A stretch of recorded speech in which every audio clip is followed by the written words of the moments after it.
চাকরি দিতে গিয়ে বরখাস্ত হলেন মাদারীপুর জেলা পুলিশের 2 সদস্য।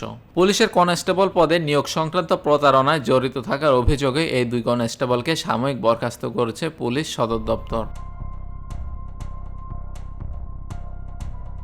বরখাস্তকৃতরা হলেন মাদারীপুর জেলায় কর্মরত কনস্টেবল শহীদুল ইসলাম ও নারী কনস্টেবল তানজিলা আক্তার।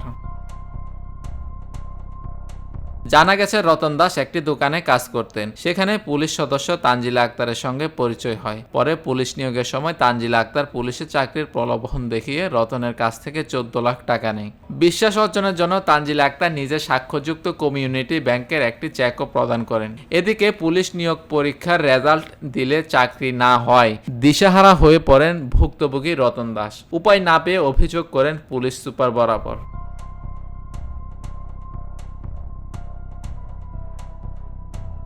শনিবার পুলিশ সদর দপ্তরের সহকারী মহাপরিদর্শক ইনামুল হক জানান, 2022 সালের ডিসেম্বরে রতন দাস নামের একজনকে পুলিশ কনস্টেবল পদে চাকরি দেওয়ার কথা বলে অর্থ আত্মসাতের অভিযোগ প্রাথমিক অনুসন্ধানে সত্যতা পাওয়ায় 2 কনস্টেবলকে সাময়িক বরখাস্ত করা হয়েছে।